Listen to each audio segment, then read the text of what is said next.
В летнее время передача «Истоки» выехала на природу. Мы решили исследовать тему воды, ведь вода – это один из основных ресурсов мира. Уж чего-чего, а в Абхазии-то воды много. Термальные, родниковые, минеральные воды Абхазии – так звучит тема нашей сегодняшней видоизмененной лекции. Оксид водорода или попросту вода – неорганическое соединение с химической формулой H2O. Около 71% поверхности Земли покрыта водой. Это океаны, моря, озера, реки, льды. Земля – планета поразительной глубизны, восторженно докладывали возвращавшиеся из далекого космоса после высадки на Луну американские астронавты. Голубой цвет Земле придает вода. Исключительно важна роль воды в формировании климата и погоды. Геофизики утверждают, что Земля давно бы остыла и превратилась в безжизненный кусок камня, если бы не вода. Большая часть земной воды соленая, непригодная для сельского хозяйства и питья. Пресная вода находится в ледниках и грунтовых водах. Вода является хорошим растворителем. В природных условиях всегда содержатся растворенные вещества, соли и газы. Жизнь на планете Земля, как считают ученые, впервые появилась в воде и лишь потом вышла на сушу. Свою зависимость от воды организмы сохранили в ходе эволюции в течение многих миллионов лет. Вода – это главный строительный материал, из которого состоит их тело. Человеческий организм состоит на 75% из воды, мозг на 85%.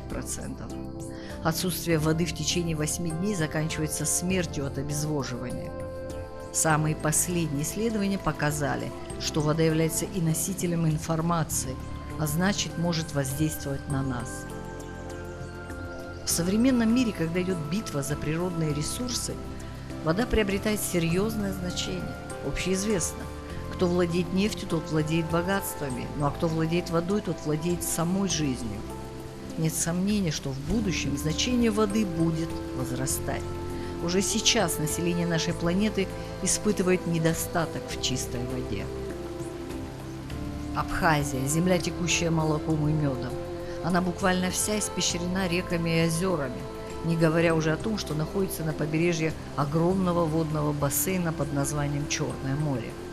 Все известные группы минеральных вод имеются в Абхазии.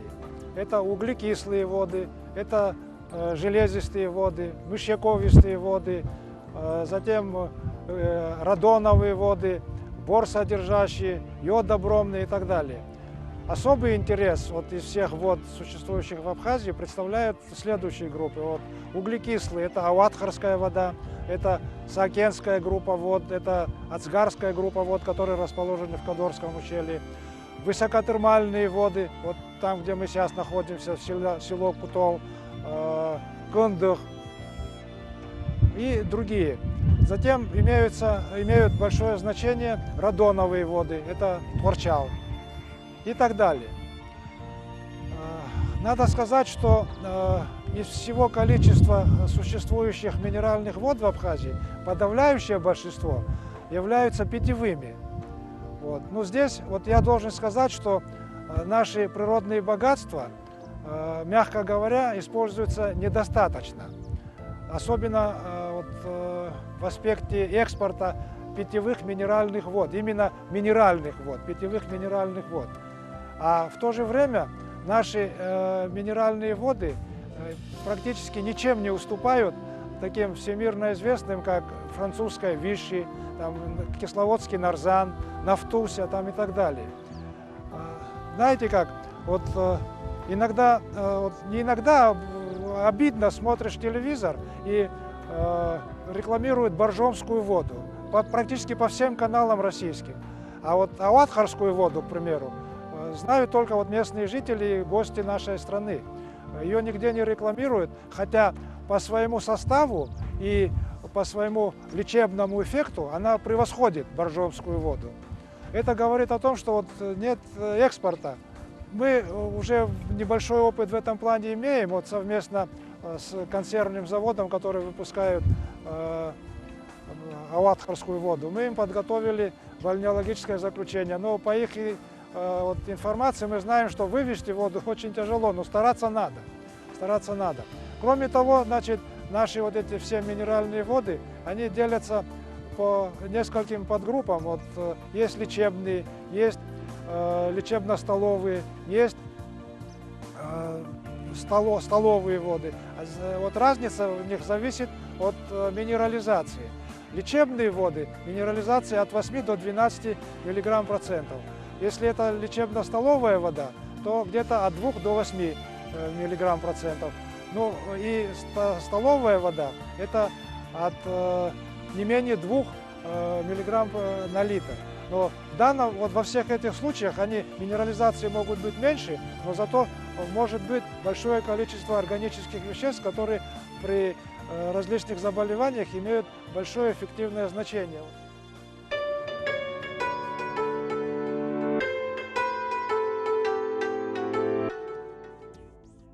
Наша съемочная группа вместе со специалистами исследовала воды Западной и Восточной Абхазии, чтобы показать вам, жители Абхазии, хозяевами каких ресурсов вы являетесь. В Западной Абхазии, особенно у жителей Сухума, большой популярностью пользуется источник в селе Мархяул. Нами разработаны показания и противопоказания для применения этой мерхиульской воды.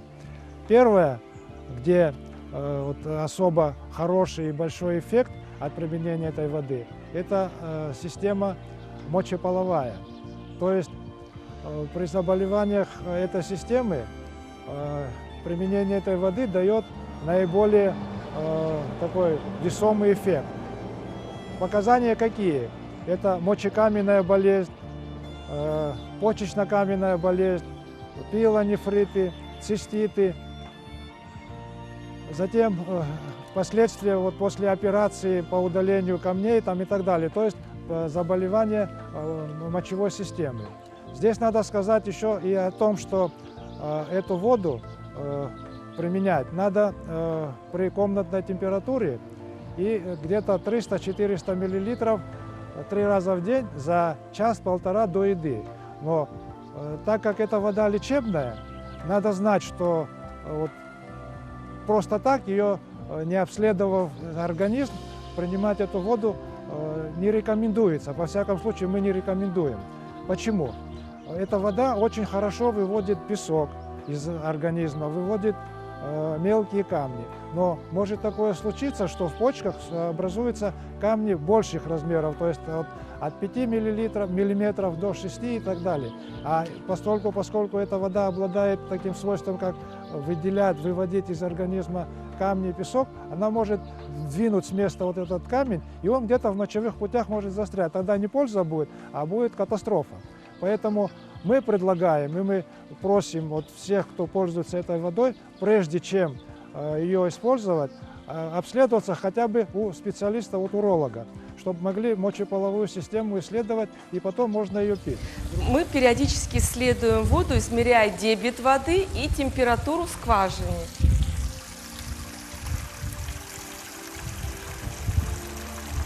Температура воды в скважине держится постоянно 18 градусов Цельсия, в зависимости от сезона. Нами проводились исследования, которые показали, что химический состав количественной и качественной мархиульской минеральной воды не меняется в течение года, при исследовании в течение года, а сопоставив эти данные с данными архивов мы выяснили, что состав воды не изменялся при исследовании на протяжении 40 лет.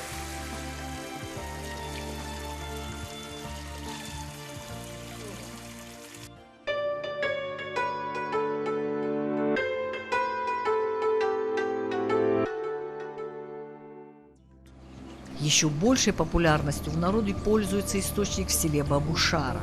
С правой стороны дороги на аэропорт еще в советское время здесь пробурили скважину. По анализам специалистов ООН, работающих в Абхазии, эта вода по своей структуре уникальна и аналогов в мире не имеет. Оказалось, что по химическому составу эта вода очень схожа с мархиульской минеральной водой. То есть она является маломинерализованной, и поэтому, хотя клинические исследования этой воды еще предстоит провести, можно рекомендовать ее для лечебного применения. Как известно из литературы, все маломинерализованные воды оказывают мочегонный и желчегонный эффект. Он обусловлен тем, что вода является гипотонической, то есть содержание химических веществ в этой воде в малом количестве. Она быстро всасывается в кровь и проводит мочегонный и желчегонный эффект. Поэтому под питьевое использование этой минеральной воды можно рекомендовать пациентам с заболеваниями желчных путей и мочевыделительного тракта. А теперь мы померяем температуру в источнике Бабушира. Температура 18 градусов Цельсия.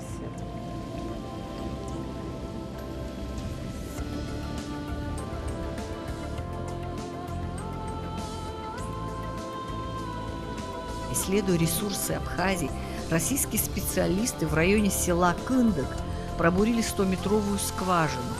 Вместо предполагаемой нефти забил источник с горячей термальной водой. Вода на выходе имела 100 градусов по Цельсию. Предприимчивые местные жители организовали здесь лечебный комплекс. На территории Ачамчирского района республики было выявлено несколько водоносных горизонтов, откуда скважинами на поверхность была выведена вода. Вода термальная, примерно одинакового химического состава. Состав калий, натрий, хлориды. Мы сравнили химический состав вод. Воды примерно одинаковые. В других районах эти воды используются у парниковых хозяйств для отопления. Сейчас мы находимся на территории пансионата «Эвкалиптовая роща». Здесь оборудованы купальни. Купальня очень интересного характера. Сверху падает вода, которая может оказывать не только лечебное действие, но и как гидромассаж. Поэтому потопная вода может быть рекомендована пациентам с заболеваниями опорно-двигательного аппарата, а также нервной системы, в частности радикулиты.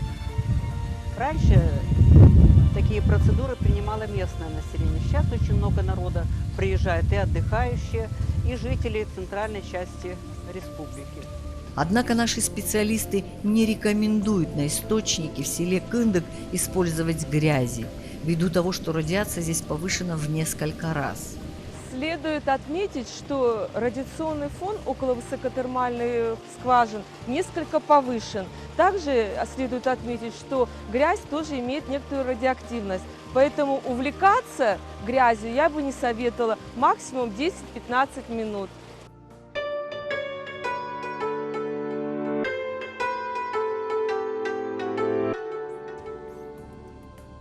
В некоторых селах Ачамчирского района имеются горячие источники. Так, например, в Кутоле на усадьбе семьи Осия уже образовались целые озера с теплой и горячей минеральной водой. Специалисты исследовали источник и дали ему оценку. Это термальный источник, высокотермальный даже. Температура этой воды 100 градусов. Она слабая минерализации, где-то немножко больше, чем 1 единица. Гидрокарбонат натриево-калиевого типа эта вода. Вот это, если сказать, вот с научной точки зрения. А так это высокотермальный минеральный источник. Таких источников вот в восточной части Абхазии достаточно много. В других районах их поменьше, и такой температуры, как здесь, практически нигде нет. Только вот в восточной части Абхазии, в частности, вот здесь, где мы находимся, в селе Кутол. Надо сказать, что вот эти же источники, в частности, Ктольский источник, можно с успехом применять при заболеваниях опорно-двигательного аппарата. То есть различные там ревматизмы, там, скажем, и так далее. В общем, то, что касается заболеваний опорно-двигательного аппарата, артриты, артрозы и так далее. Но при других заболеваниях возможность использования этой воды пока сказать очень сложно, потому что мы однократно только эту воду исследовали, а для того есть ясно, что вот для опорно-двигательного аппарата польза будет.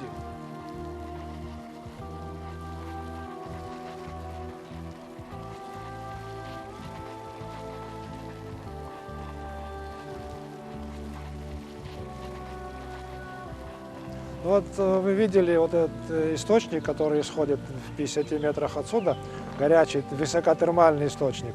Вот один из способов его применения, один из методов применения. Вот парники.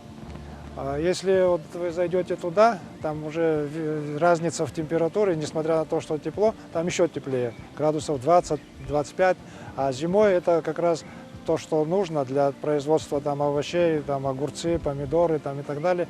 Вот в таких тепличных условиях они, наверное, быстрее созревают, но температура там как раз нужная для их выращивания.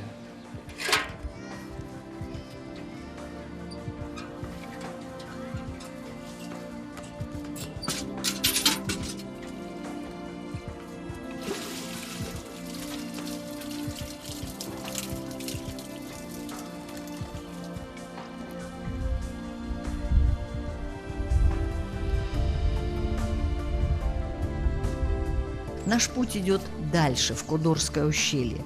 Среди жителей Абхазии существует легенда, что где-то в горах бьет источник живой воды. Его знают немногие.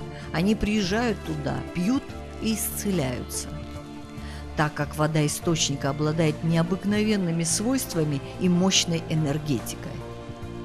Наше любопытство подстегнули и немецкие исследователи, которых тоже что-то интересует в наших горах. Мы решили поискать источник с живой водой. МЧС Абхазии выделила нам подходящий транспорт, и мы проехали вглубь ущелья.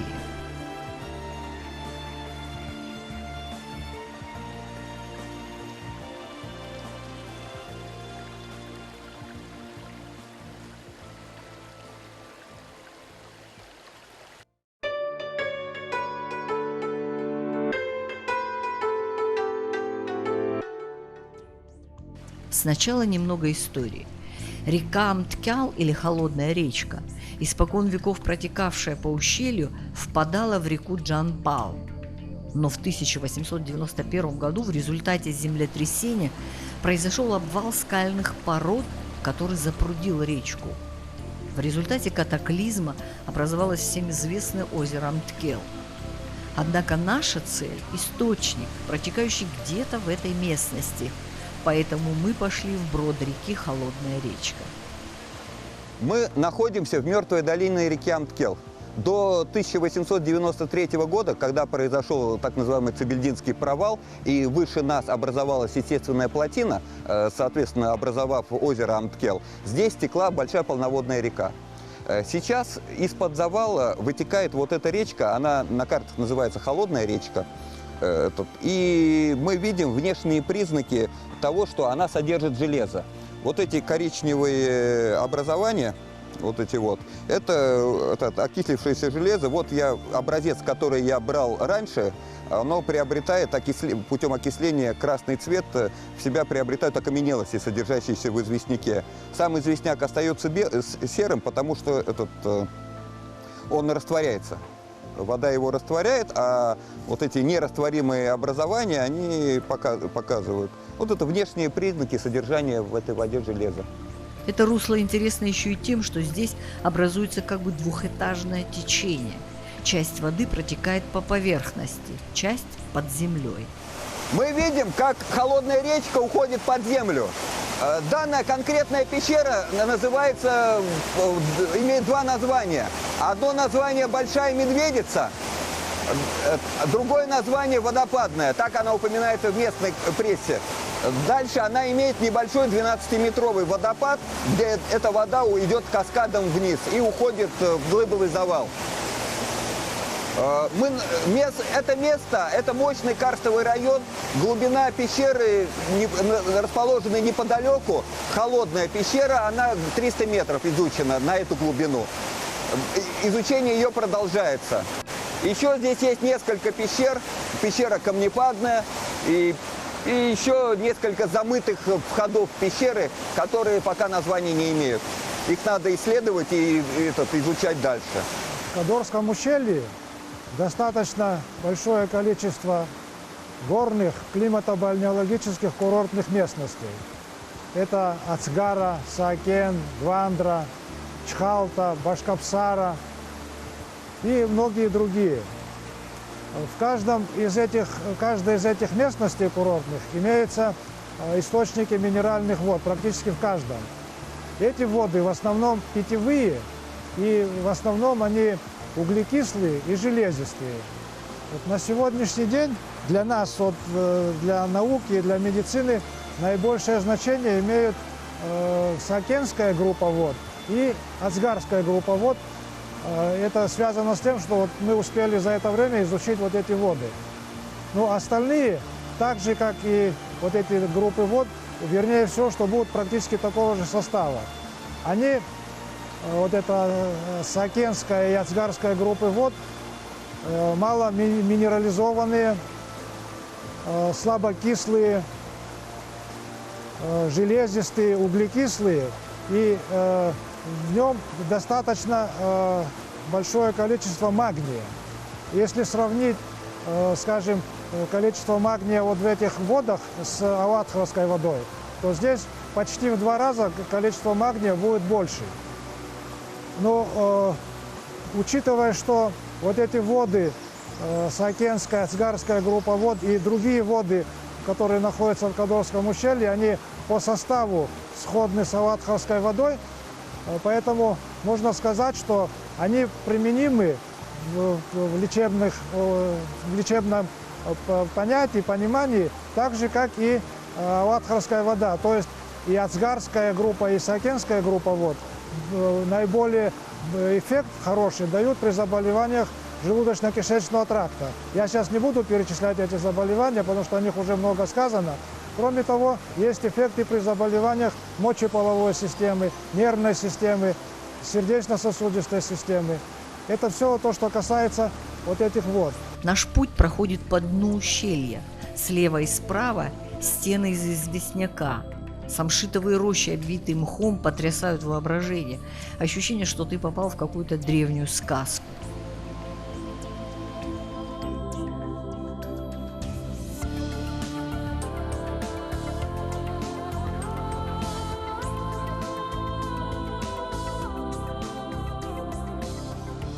Ущелье резко сужается, и мы упираемся в гигантский завал камней. Но что самое главное, находим такие исток реки.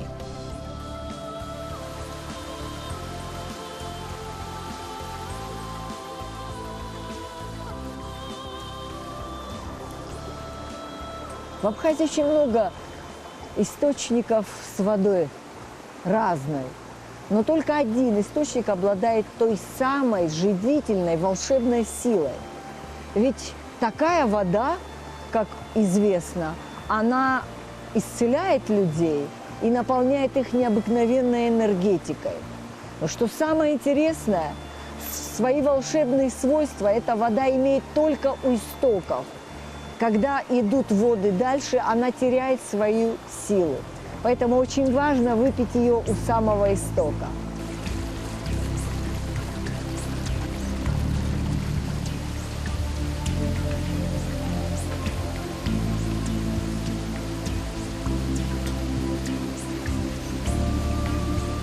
Набрав воды из найденного источника, мы отправляемся в обратный путь.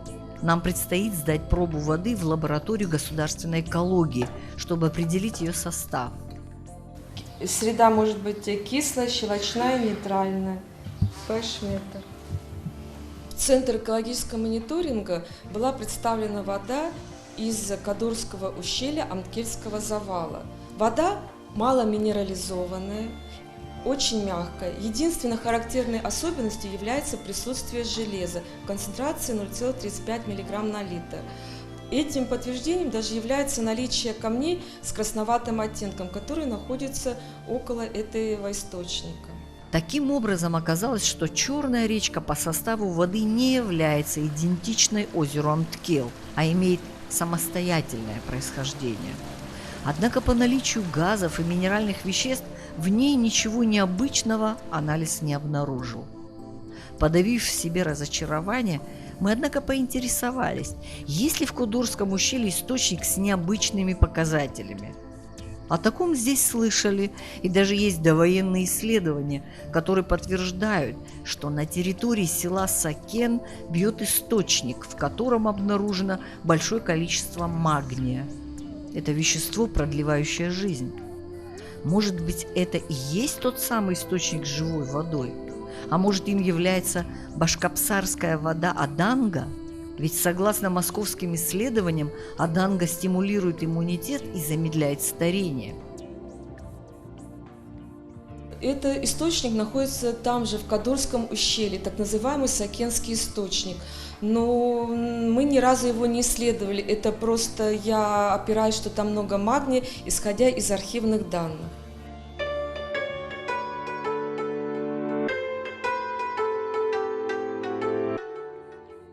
Исследовав лишь часть очимчирских источников, мы поняли главное. Господь одарил нас необычайными богатствами в виде природных ресурсов. В следующей нашей передаче мы направимся в Западную Абхазию.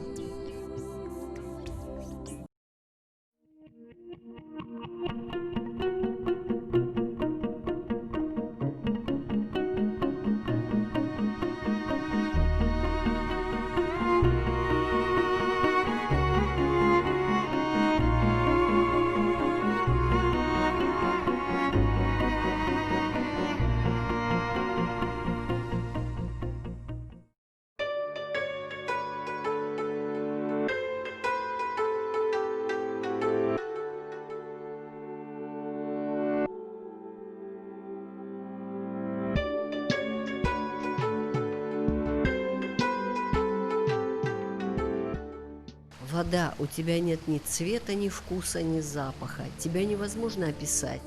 Нельзя сказать, что ты необходима для жизни. Ты сама жизнь, писал Экзюпери. И это абсолютная правда. Вода всегда доступна, и мы не придаем ей особого значения. Однако ее отсутствие грозит самому нашему существованию. В предыдущей передаче мы обследовали воды Восточной Абхазии и сейчас направляемся в сторону Западной. Мы едем на знаменитые сероводородные источники села Приморское.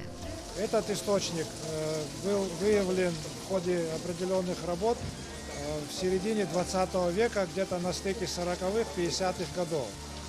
Вода эта сероводородная, хлоридно-сульфатно-кальциевого типа. Она термальная. Температура ее где-то немногим выше 40 градусов.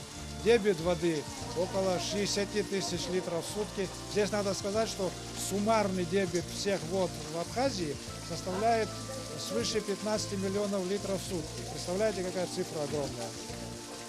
Кроме того, значит, надо сказать, что эта вода еще средняя минерализованная вода. И такая pH у нее где-то около 7. Вода эта применяется в основном по своим показаниям при заболеваниях опорно-двигательного аппарата. Это сюда относятся радикулиты, там, артрозы, артриты там, и так далее. Кроме этого, она используется при заболеваниях неврологических заболеваниях.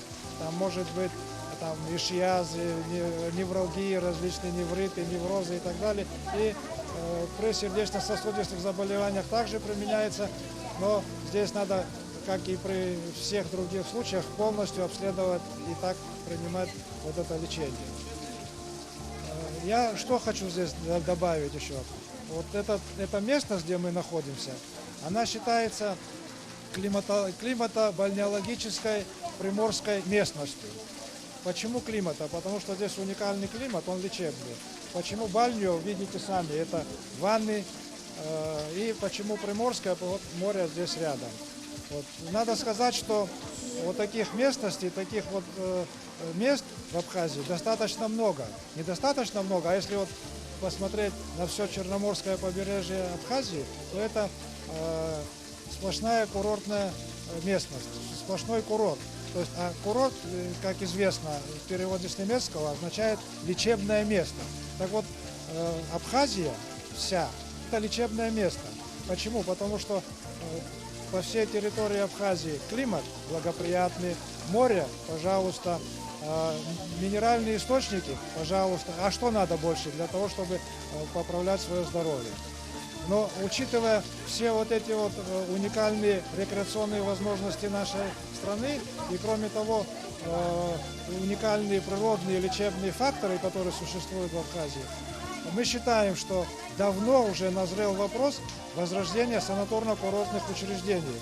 Ну, естественно, можно и круглогодичных, но по профилям. Скажем, гастроэнтерологические, скажем, там, кардиологические, климатологические, пульмонологические, и неврологические, и другие. Для всех вот этих профилей у нас в Абхазии возможность есть. Радиационный фон около грязи абсолютно нормальный, соответствует нормативам.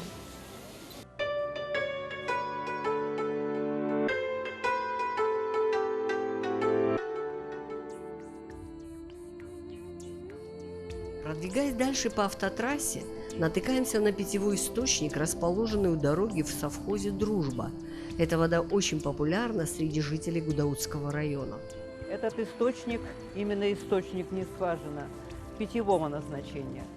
Вода богата солями магния, кальция, гидрокарбонатно-сульфатная. Исследования этого источника не проводились, но по анализу содержания иона можно предсказать, что эта вода очень полезна для профилактики сердечно-сосудистых заболеваний, поскольку богата магнием и кальцием, также для заболеваний опорно-двигательного аппарата. А в этом источнике вода более прохладная, температура 15 градусов Цельсия.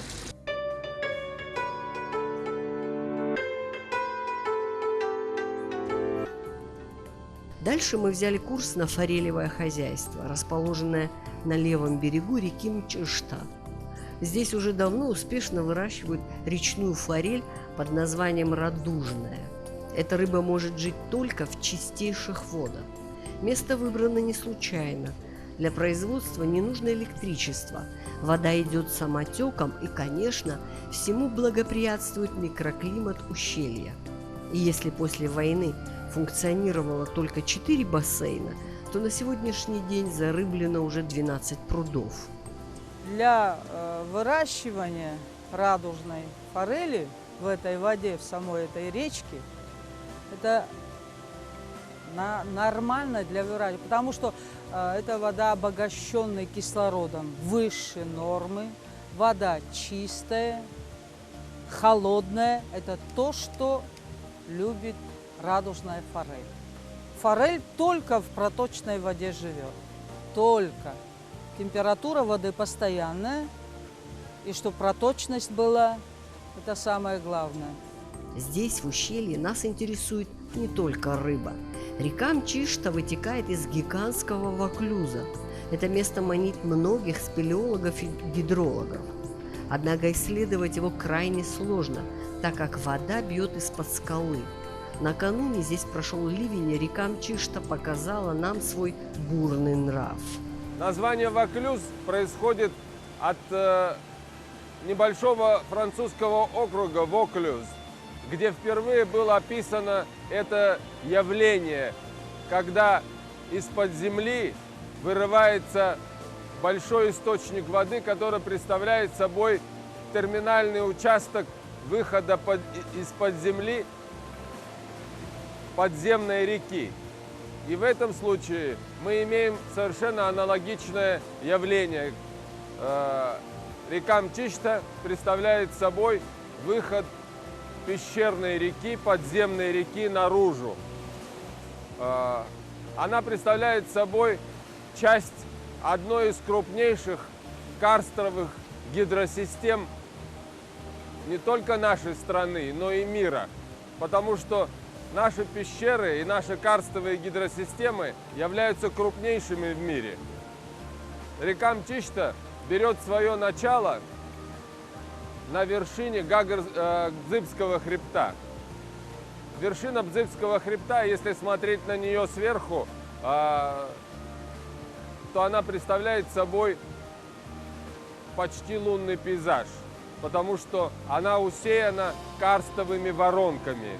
Эти воронки собирают дождевую воду и снег, и во время таяния вся эта вода и дождевая вода стекает по пещерам, которые ведут вглубь Бзыбского хребта и питают Мчиштинский Ваклюз.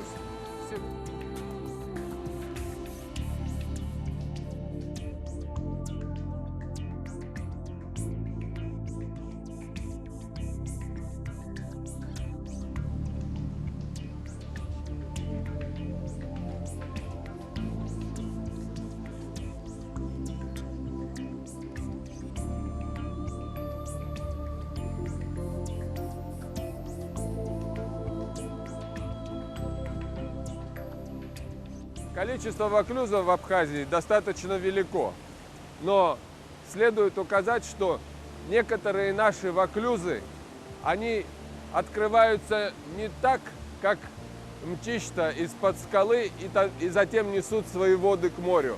Некоторые наши ваклюзы открываются под морем, на дне моря. Это так называемые субмаринные источники. И эти субмаринные источники выносят воду с вершин Арбаики или Арабики и Бзыбского хребта в морскую часть, прибрежную часть моря. Я хотел бы рассказать один очень интересный эпизод, который свидетельствует о необычайных свойствах тех вод, которые выносят наши реки на поверхность к морю. Однажды зимой я был свидетелем совершенно мистического явления, когда перелетные птицы, голуби, лесные голуби,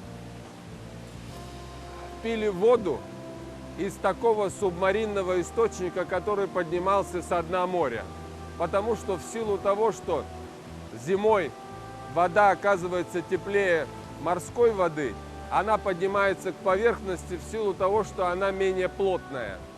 И голуби опускались в море и пили эту воду. Причем голубь – это не околоводная птица, это не водная птица, но их желание и стремление напиться этой воды было столь высока, что они опускались прямо в море и пили воду из этого источника, который поднимался со дна моря на поверхность. В этом ущелье есть еще одна достопримечательность, и хотя она не относится к нашей теме, мы все же не смогли ее проигнорировать. Над самой бушующей рекой было когда-то углубление в скале. Наши далекие предки соорудили здесь искусственную стену. Построив маленькие помещения с окнами, они создали совершенно недоступное для неприятеля место. Пробраться туда можно только по веревке сверху. Из истории нам известно, что наша страна всегда подвергалась нашествиям завоевателей. В научной среде бытует мнение, что такие места, как скала над рекой Мчишта, позволяли абхазским женщинам и детям скрываться и пережидать боевые действия. Другая гипотеза относит это строение к наскальному христианскому монастырю, где проживали монахи-отшельники, и где в прошлом веке была обнаружена христианская утварь. Видимо, этот памятник архитектуры будет еще исследован и вскоре откроет нам свои тайны.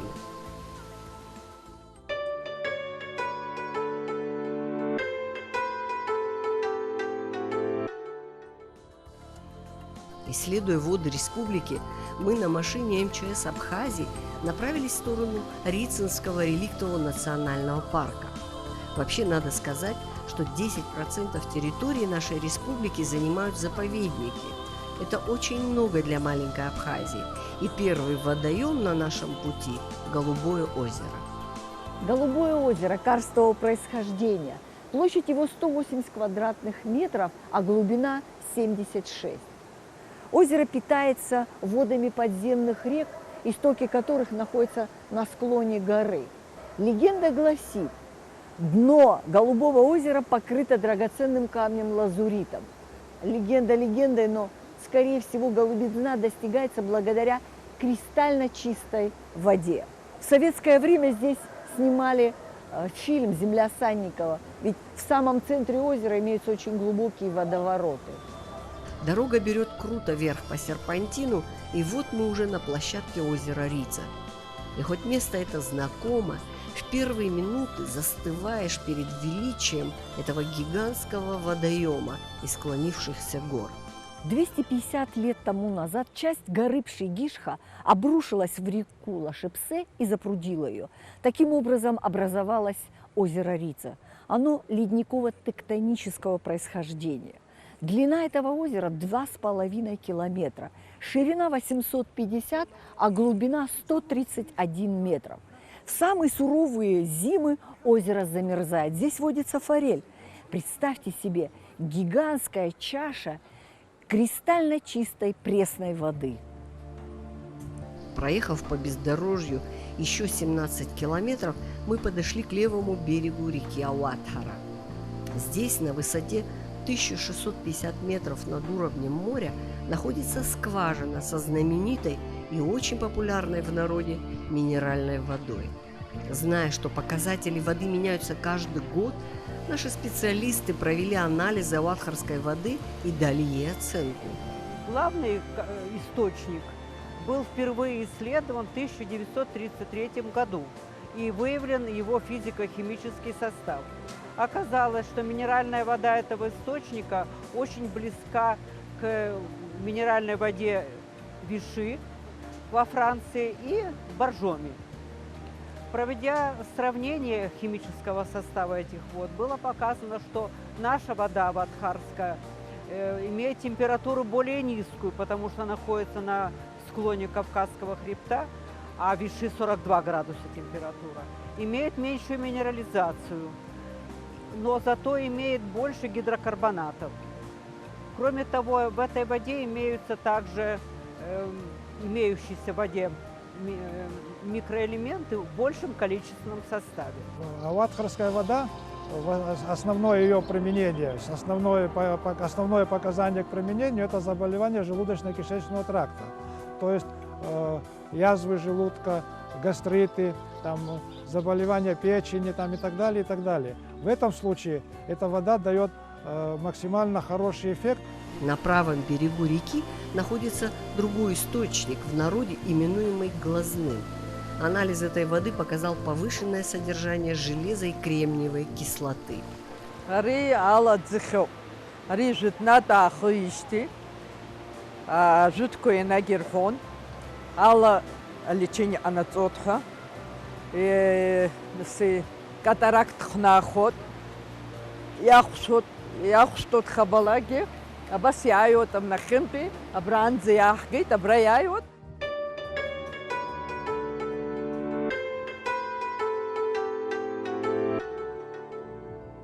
В километре от первого источника находится скважина, предназначенная для промышленного отбора воды.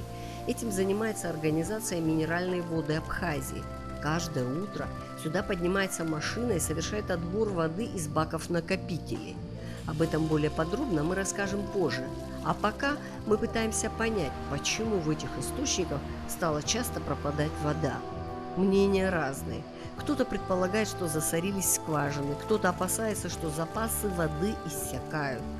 В Ауатхарском заповеднике открыто более 30 источников, и один из них находится около частного домика.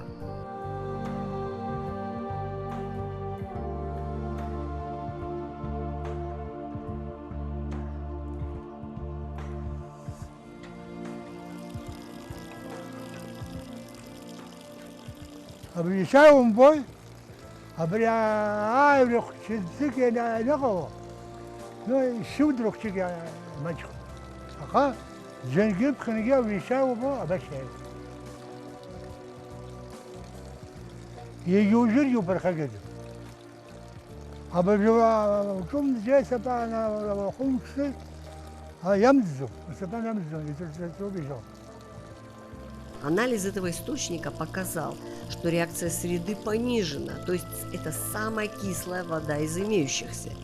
Ее можно употреблять как лечебную для очищения от солей, но очень короткое время. Постоянно употреблять такие воды нельзя. И вообще пить неисследованную воду специалисты не рекомендуют, так как некоторые источники Абхазии содержат тяжелые металлы. Исследованный нами источник по своему составу почти идентичен с водами озер Мзы и Чхэ, правда реакция среды у них получше.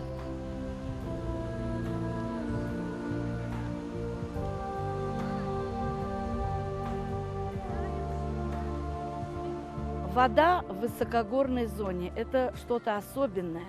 Вода, которая прошла, как говорят, 7 камней, она становится необыкновенно чистой, она становится обогащенной кислородом и по-особенному вкусная. Вода в реке Лашипсе, она, конечно, уже немножко не той кристальной чистоты, потому что люди все-таки обустраивают свою жизнь на берегах этой реки, хотя бы в летний сезон, но тем не менее кристальная, чистая вода, экологически чистая вода, минерализованная вода. Точно так же минеральная вода Ауатхара, здесь эти минеральные источники знаменитые, лечебные воды. Ну, в той зоне, где нет хозяйственной деятельности человека, вода, конечно, особенная. Она вкусная, лечебная, полезная. Находясь в Рицинском реликтовом национальном парке, мы не могли пройти мимо великолепных по красоте ущелий и рощ. И хотя застройки здесь запрещены, присутствие человека и его деятельности, конечно, сказывается на экосистеме.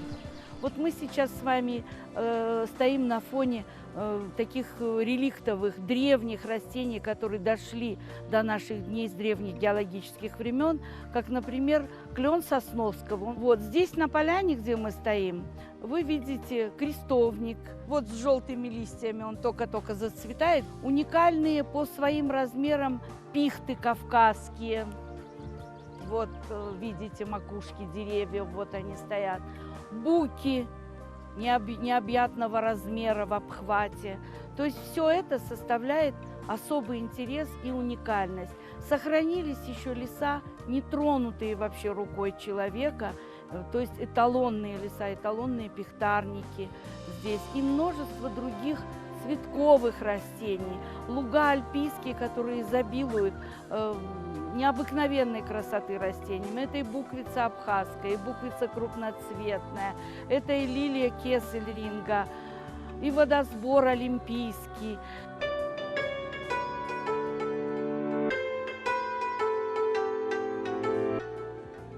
Итак, наше исследование источников подошло к концу. Возник вполне резонный вопрос. Какую же воду пьют жители Абхазии? Ведь у нас уже давно разливают воду в бутылки. На прилавках магазинов можно встретить бутылки с разным названием – Кодор, Гуместа, Акваминерале и другие. Однако нас заинтересовала вода с традиционным названием – Ауатхара. Ее производит завод минеральной воды Абхазии. Как же выглядит сегодня производство бутылированной воды? Территория предприятия встретила нас цветущими газонами и порядком во дворе. Ряд цистерн из нержавеющей стали подсказал, где хранится вода из источников. Каждое утро отсюда выезжает молоковоз, приспособленный для этой цели непосредственно на источник Ауатхара. Приехав назад к вечеру, машина сливает воду в цистерны, избегая контакта с кислородом. Затем вода попадает в цеха, ее обрабатывают и разливают в бутылки.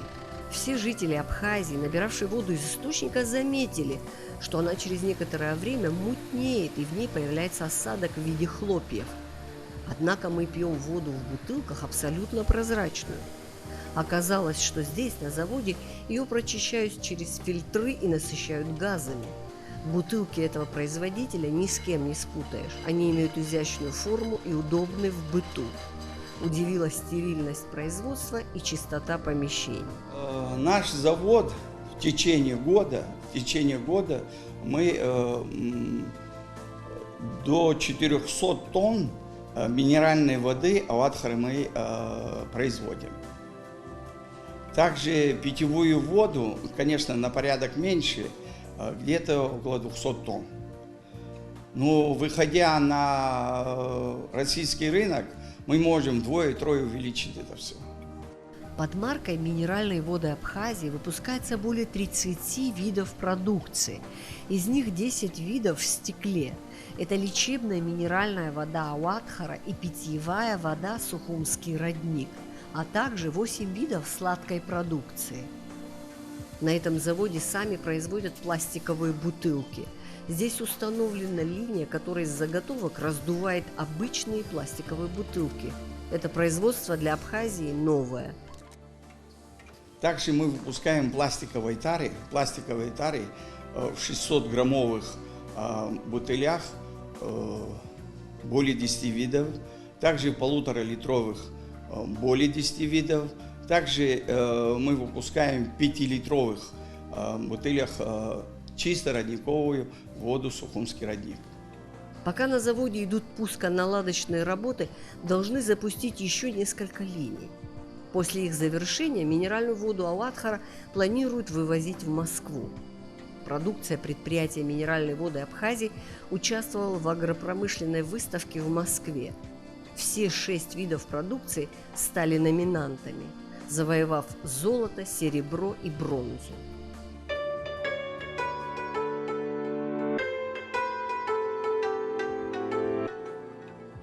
Мы исследовали лишь маленькую часть абхазских источников воды.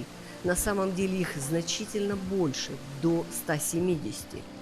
По мнению специалистов, очень много источников в Гагарском, Куарчалском и Галском районах, среди которых встречаются все основные типы лечебных вод. И последнее. Каждый день 20 миллионов литров минеральных вод из всех источников выливаются в землю Абхазии. Почему бы из них не сформировать бюджетообразующую отрасль?